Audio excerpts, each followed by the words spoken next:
যোৱা দুমাহ ধৰিয়েই সামগ্ৰী যিটো নতুন সামগ্ৰী সমষ্টি তাৰ কাৰণে এজন যোগ্য প্ৰাৰ্থী বিচাৰি বিকল্প সন্ধানত আমি ইতিমধ্যে গোটেই সামগ্ৰীতে প্ৰচাৰ কৰিছোঁ।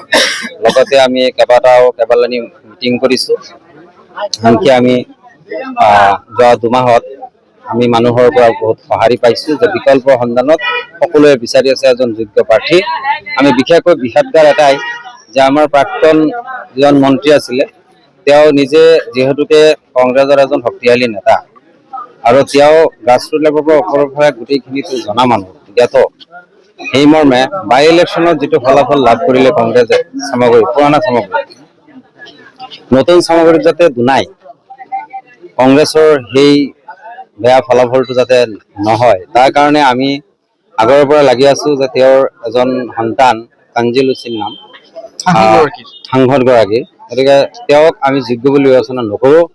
অকল আমি নহয়, গোটেই সামগ্ৰী সমষ্টিৰ পুৰণা বা নতুন গোটেই ৰাইজে বিচাৰিছে এজন যোগ্য আৰু বৰ্তমান পৰিস্থিতি যিটো আমাৰ বিশেষকৈ সংখ্যালঘু অঞ্চলত এগৰাকী যোগ্য আৰু দক্ষ প্ৰতিনিধি আমাৰ প্ৰয়োজন, যিজন প্ৰতিনিধিয়ে আমাৰ এই জনগোষ্ঠীটোৰ যিমান সমস্যা আছে এই সমস্যাৰ বিষয়ে ভালদৰে জ্ঞাত হৈ আৰু সমস্যাৰ বিষয়ে যদি তেওঁৰ জ্ঞান নাই তেতিয়াহ'লে নিশ্চয় আমাৰ এজন ভাল প্ৰতিনিধিৰ অভাৱ আমি অনুভৱ কৰিম।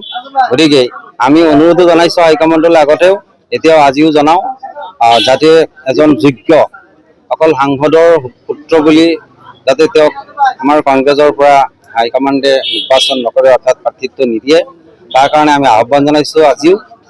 আৰু আজি আমি বিশেষকৈ একগোট হৈছিলোঁ জেউমাৰী বজাৰতে, তাত বহু মানুহে আহি সঁহাৰি জনাইছে আৰু 100% মানুহৰ এটাই কথা যে প্ৰাক্তন মন্ত্ৰীগৰাকীৰ পুতেক আমাৰ কাৰণে যোগ্য কেতিয়াও নহয়। গতিকে এজন যোগ্য বিকল্প ভাল এগৰাকী ব্যক্তিত্ব সম্পন্ন প্ৰতিনিধি আমাৰ প্ৰয়োজন, যিহেতুকে আমাৰ এই মেয়ৰ জনগোষ্ঠীটোক প্ৰতিনিধিত্ব কৰিব পৰা যথেষ্ট অভাৱ দেখা গৈছে। আমাৰ ভাল প্ৰতিনিধি আছে যদিও হয়তোবা ক'ৰবাত কাৰোবাৰ নিৰ্দেশত বা কাৰোবাৰ প্ৰভুত্বৰ খাতিৰতে হওক বা পৰিয়ালকেন্দ্ৰিক ৰাজনীতিৰ খাতিৰতে হওক একেবাৰে নিম্ন বৰ্গ বা নিম্ন জ্ঞান সম্পন্ন এগৰাকী ব্যক্তিক যদি কংগ্ৰেছৰ ফালৰ পৰা টিকট দিয়া হয় তেতিয়াহ'লে নিশ্চয় কংগ্ৰেছ আগন্তুক দিনত উঠি নাহিব, অৰ্থাৎ ভাল ফলাফল দেখাবলৈ সফল নহ'ব।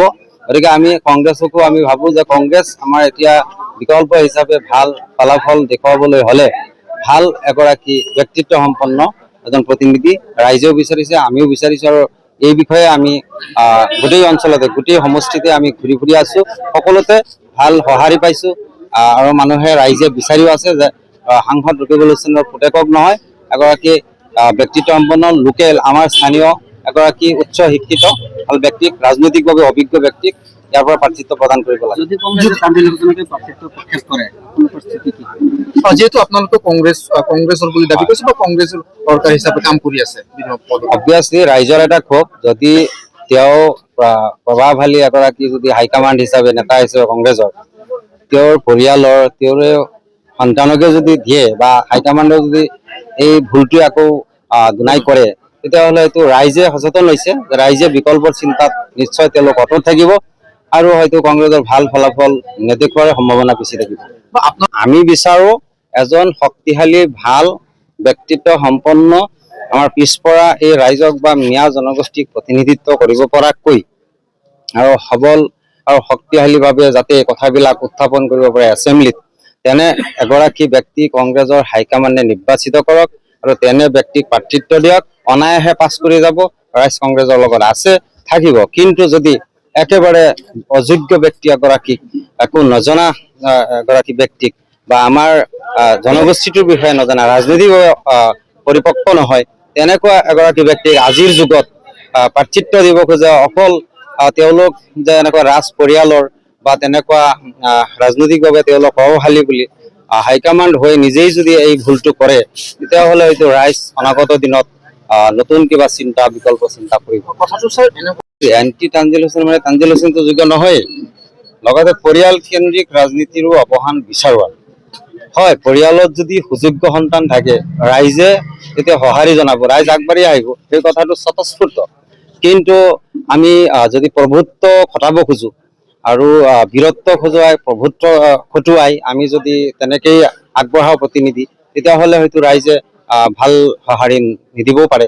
তাৰ কাৰণে আমি আহ্বান কৰিছো বিশেষকৈ যে পৰিয়াল কেন্দ্ৰিক হ'ব নালাগে, ৰাজনৈতিক অভিজ্ঞ হ'ব লাগে, এজন যোগ্য ব্যক্তি হ'ব লাগে।